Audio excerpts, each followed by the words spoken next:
Hello there YouTube, my name is Chuggy and today I am playing some Battlefield 3, playing some Team Deathmatch on Noshare Canals and Conquest Domination on Scrap Metal. And today guys, it is my great pleasure to bring you Question Time, Part 18. Yet again guys, you have submitted some superb questions and today I plan to answer as many of them as I can during the course of these two gameplays. Now, to mention the gameplays briefly, basically there are two games where the best way I can describe it is I go ham, if you're aware of that expression. I just go mad. This game here, the Team Deathmatch with the MP5K, or the M5K as it is in Battlefield 3, I do some Twitch shooting, which I normally can't really do, and I get some nice kills there, so that was cool. And the second match on Scrap Metal, running around with an SKS, doing a little bit of aggressive recon, and there are a few particularly nice kills in there. There's one moment where I shoot by accident a piece of C4 from rooftop to rooftop, which killed a guy. Some nice moments in there too. Anyway. Today isn't really about the gameplay, today is about your great questions, and if you have any questions you would like to submit for next question time, all you have to do is pop them down in the comment section below and I'll get to answering them next question time. And obviously I am relatively time limited with gameplays and whatnot, so I'll try and answer as many as I can in the video, but if I don't get to your question, check the comments in the video. I will try to reply to as many as I can in text form. So anyway, let's get cracking with your questions. And question 1 this week comes from the John Denham, and they ask, Chuggy, your mic sounds really compressed. What am I using? What's wrong with that? And that was also kind of echoed by STU08087 and Dr. BCDPS3. Well, it's not necessarily what I'm using which is causing the mic compression. It's actually where I'm recording, and I do have to apologise, guys. But basically, I'm suffering from a real problem right now recording my voice. Basically, the room I record in has a bit of an echo, and I'm trying to reduce it. But yeah, in order to get rid of the audio sort of echo and just really that sounds really nasty, a lot of like reverberation at low frequencies, I'm basically recording with pillows around the microphone to try and capture all the sound which I'm producing, so it will hopefully stop echoing. But even then, you still hear it a bit, so I'm trying to do things through software. But anyway, long story short, yeah, it's just to do with the room I'm in, and I'm trying to get that sorted as quickly as possible to try and get audio back up to high quality, because I know for a fact, having watched videos and whatnot, that actually the video quality and everything, that's important, but the actual audio is actually more important. So I am working on this, guys, my apologies, but yeah, it's actually more a factor of the room I'm now recording in, which may require a little bit of moving around, who knows. Anyway, the John Denham, thank you very much for the question. Normally, yeah, to actually answer what I record with, I actually use some built-in tools within Final Cut Pro 10, which is what I do all my editing and whatnot through, so yeah, there you go. So apologies, guys, if it does sound a little weird, but it's something which is kind of out of my control at this point, but I am working on it. So thanks again for the question. Next question comes from Jippy UK, and it's a really an awesome question. Basically, the question is, what do I do to combat unbalanced servers? Do I join the other team? Do I quit? What's the deal? Well, the fact that the game is unbalanced in the first place suggests a problem, and really, it's something which, as a player, I guess you really just shouldn't have to deal with. If a game is unbalanced, it means the matchmaking hasn't done its job, and my normal approach to this is, well, I've been put on this side, I'm going to stay on this side, because it might unbalance the game further. However, I have been known in the past to throw away an easy win, join the losing team, just so I can get a bit of competition.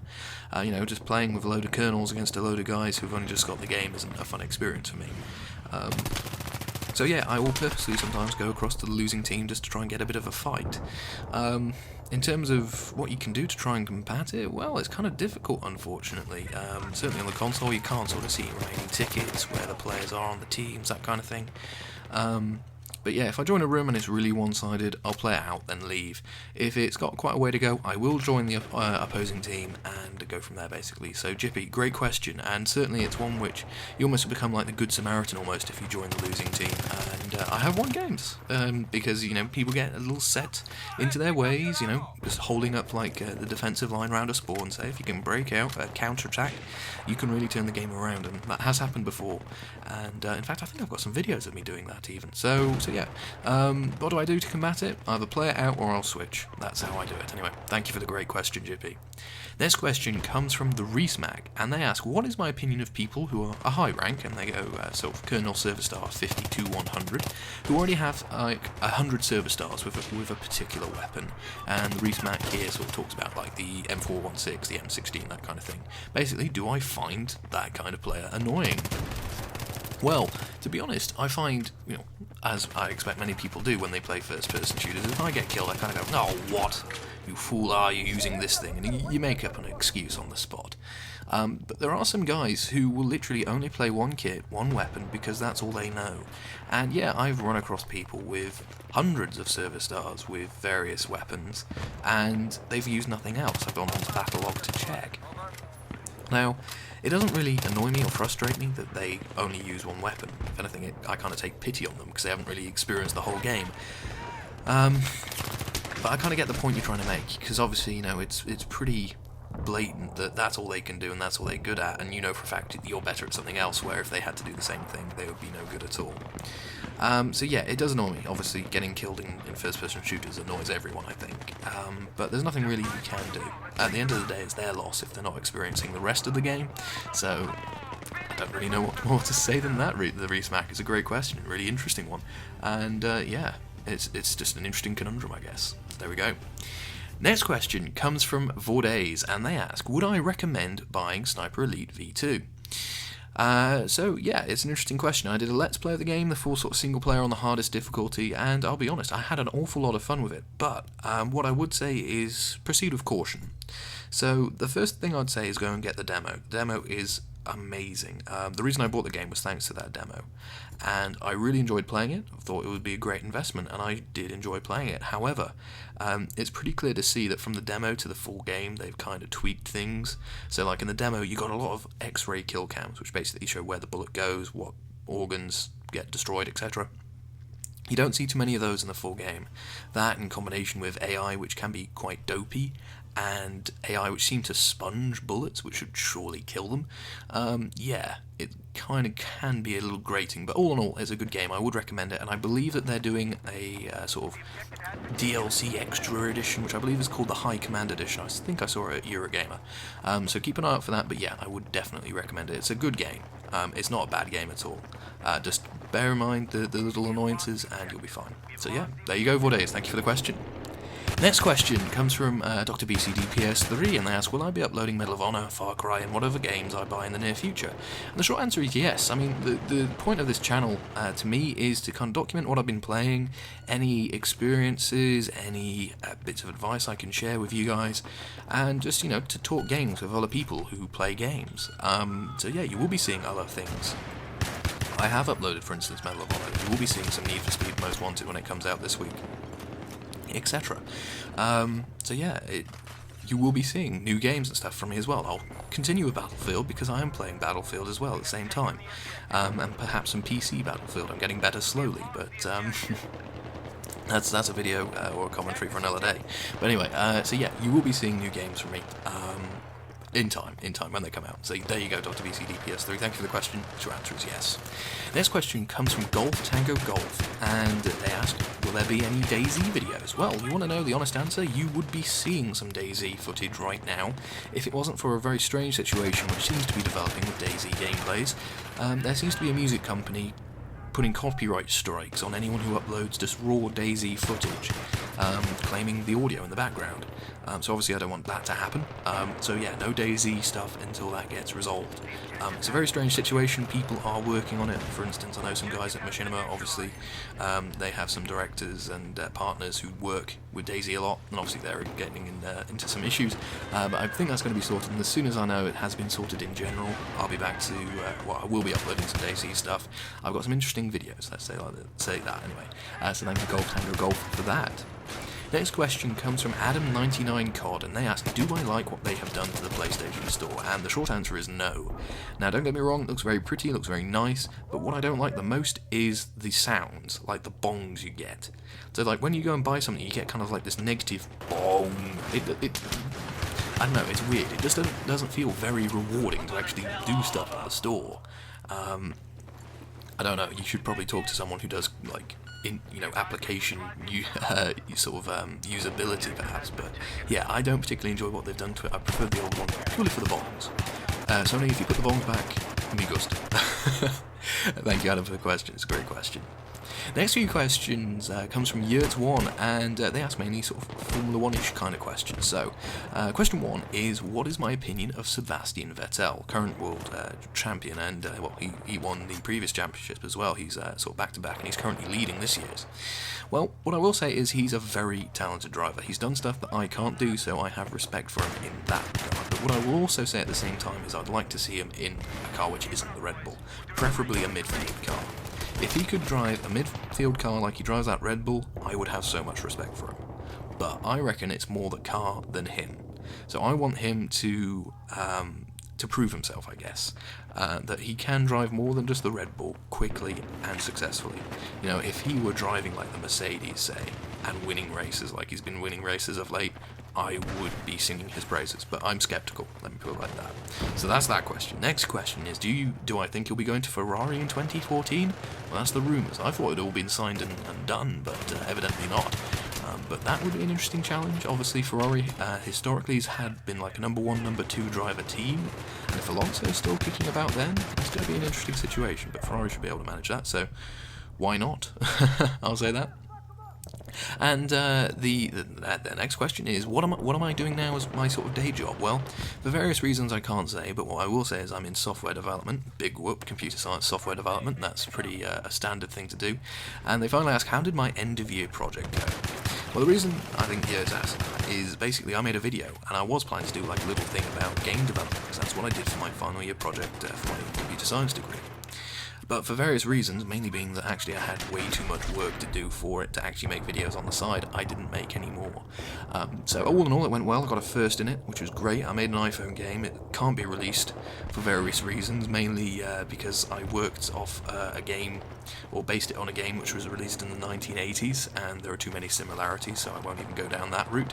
But yeah, it went very well, and now that I've finished the project, I can, I guess, make a recap video if you guys would really like to see it, but obviously it's going to be fairly bespoke in terms of, the finer points of Objective-C, etc. I did iOS development, so never mind. But yeah, anyway, hopefully that answers those questions for you, Yurts. Thank you for those great questions. Next question, or next two questions, come from AJ Balmer, and they ask, Assassin's Creed 3 or Dishonored? Well, I'll be honest, I haven't heard much about Dishonored. I know a bit about Assassin's Creed 3, so if I had to buy one of those two, and I had the money and everything else, I'd probably buy Assassin's Creed 3 as I've played the previous games and I know what I'm getting. Dishonored looks cool, but I haven't had any sort of hands-on time, so I'd probably wait until either they release a demo or I play at a friend's house, whatever. So yeah, Assassin's definitely there. And they also ask, if I were DICE and I had to design a new map and a new game mode, what would they be like? And what would the new game mode be like? Well, I've talked about game modes in the past, so I won't focus on that particularly, but what I will talk about is the map. So, the thing I like about the Battlefield series in general is the sheer sort of versatility of it, that you could be one moment in an urban environment in, say, Paris, then you could be out in the oil fields in Iran, just as we've got here with Battlefield 3. I think one type of map which has been missing is the desert map. We've only really got one proper desert map, which is Bandar Desert, and what I would love to see is kind of a return of a more Middle Eastern sort of town-based desert combat. Now, my entrance into the Battlefield series was Battlefield 2 Modern Combat, and there were a couple of great maps, Deadly Pass, what was the other one? I forgot the other one. Anyway, there were a few really awesome maps, which basically, Backstab, there we go, Deadly Pass and Backstab, there we go, remembered it eventually, which were basically all that everyone played, because they were so good to play. And of course, being a desert environment, not much cover, except in the town, so it kind of focused the action, it was really cool. So yeah, I definitely have some sort of desert, Middle Eastern sort of towns and things. As for the game mode, it's tricky. First-person shooters, being first-person shooters, the main objective is to kill people. Haven't really seen too many, I guess, like assassination-based modes, like almost like Infected. One person's the assassin, they've got to kill a target, and that person also becomes an assassin, etc. That would perhaps be interesting, but I don't know. It's kind of tricky to answer that in the time I've got. So thank you, AJ, for those cracking questions. Yeah, good questions there. And the game mode one I've talked about before, and it's tricky because it's already been done before in some form, so I'll say that. Anyway, next question comes from Arsenal 2022, and they ask, do I think that Codemasters have let gamers down with the lack of improvements with F1 2012? Well, I'll be sort of short on this one, yes and no. So I'll say yes in terms of They've delivered another fantastic Formula 1 game, but they have failed on the racing aspect, which is kind of fundamental.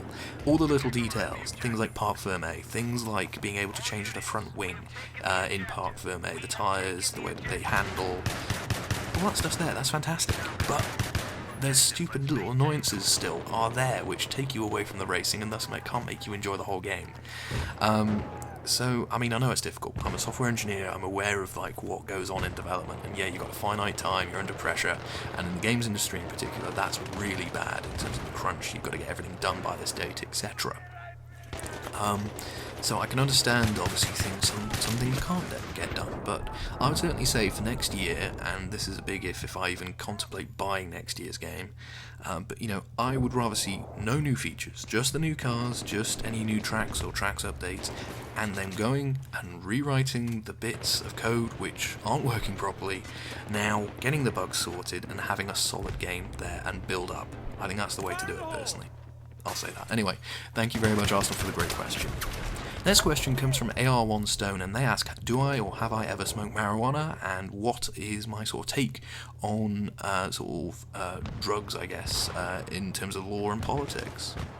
Long and short of it is, no, I haven't smoked any drugs, or I haven't smoked at all, just in general, even cigarettes.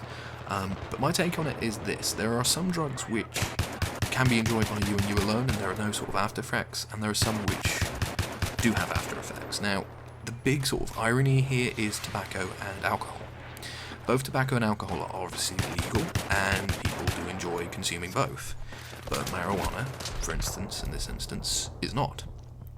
Now, the thing with alcohol and cigarettes is that you gain the personal benefit, but you also kind of do the damage to yourself. You know, if you smoke too much, you'll probably get lung cancer or something. If you drink too much, you'll probably get liver cancer or something. The thing with marijuana is it can also affect others around you as a sort of extra side effect. So, you know, say that for whatever reason you've smoked marijuana and you need more of it and you don't have the money. You could go and rob someone, you know, just get money somehow. And obviously that affects that other person, and that's where I kind of draw the line, I guess. There's drugs for recreation, and then there's drugs because you just need the drugs. So, I guess long and short of it, I think it's right that it's criminalised, and that, yeah, it's a very delicate situation, because obviously alcohol, tobacco, you know, why aren't they classified differently? You could probably say, oh yeah, well, if you want cigarettes, you probably steal some cigarettes or something. Yeah, it's kind of a weak argument, but still, hopefully you can kind of get where I'm coming from on that. And yeah, great question, really tricky. Lots of ethics in that, actually, when you really boil it down. So great question, AR1 Stone, thank you for it. Next question comes from Riptide7177, and they ask, will I buy a PS4 on release, or will I hold off to see what other consoles are about? Yeah, I will be buying a PS4 on release. I'm a PlayStation fanboy, so yeah, I will be buying that for sure. As far as other consoles, well, we'll see what other console makers bring to the table, shall we say. Yeah, definitely a PlayStation 4 on release, and I'm pretty happy with that. Anyway, thank you very much, Riptide, for the question. Next question comes from Incredible Afghan, and they ask, what do I make of the rule changes for the 2014 Formula 1 season? And to sort of keep this short and brief, basically there are changes to the regulations, and the cars have to obviously meet the regulations. So the key change really is the engine. They're going from V8s to V6s with a turbo, and that could really liven things up a bit, I think. A lot of people are kind of, they won't sound as nice. Oh, who gives a monkey about the sound? As long as they go quick, and as long as they test the driver, that's all I'm interested in. It could equalise the field, is what I'm thinking. It could be sort of another 2009 season where suddenly you have one team just leap to the front, and well, as long as it makes for good racing, close, interesting, enjoyable to watch, enjoyable to, I guess, partake in if you're the driver, I'm all for it. If that's a reality, we're going to have to wait and see. Yeah, it's an interesting set of rule changes. I won't go into all the other little bits, but the engine's the key one. And we're just going to have to wait and see, I think. Incredible Afghan, thank you for the question. The next question comes from Warrior95ML, and they ask, what's my opinion of Romain Grosjean, and do I think he still deserves to race in Formula 1, have a super license?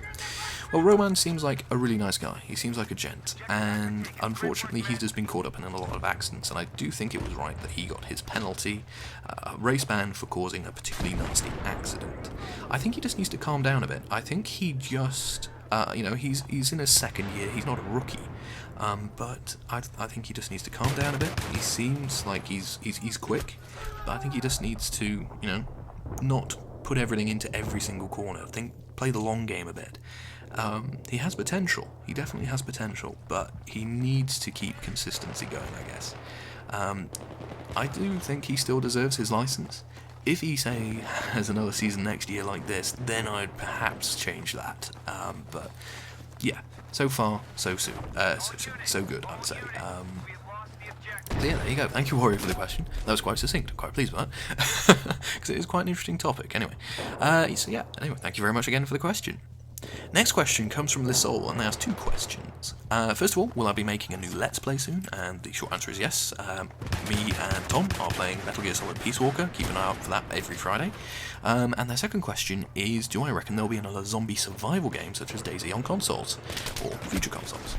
Well, I believe there is actually talk of bringing DayZ to console, and it's pretty strong rumour that that will be happening, so that's awesome. Having played it on PC, I completely see why it was so popular, and I also see why it's in decline now. The hacking situation is pretty bad. But yeah, I can see that working on console. Obviously, the infrastructure needs to be there. If it's current gen or next gen, I personally think I'd wait for next gen, because obviously better graphics, new options to explore perhaps in terms of development. I would rather that happen than it be rushed and put out now. So yeah, zombie survival a la DayZ soon. Yes, why not? Thank you, Lissol, for the questions. Next question comes from Austin Anderson, and they ask again, what will I be posting next on YouTube? Well, as I said before, really, it's basically a kind of representation of what I've been playing, and yeah, you will be seeing, for instance, Grand Theft Auto 5, which, spring next year, guys. I'm having to record this commentary because of that. I did mention it in my sort of previous recording, but yeah, that's next year, next spring. Awesome. Medal of Honor, Assassins, all in time. Yeah, you will be seeing more games from me in the near future, I'll say that. Thank you for the question. Next question comes from the Las Vegas Outcaster, and they ask, do I think that ATVs should allow passengers to turn sort of fully round 360 degrees? Interesting question. Certainly I think you're able to do this sometimes in Bad Company 2. I don't know if it was a glitch or what, but certainly turning around physically on a moving ATV as they are sat, let's say, in the Battlefield series, would be a challenge, and I expect you'd probably fall off. Perhaps maybe it should be even a mini game, like you can turn around but you've got to do like a quick time event or something, I don't know. I see no harm in it, but obviously you don't want people to sort of wildly spinning 360 degrees on a quad bike in mid-air doing 60 miles an hour or something.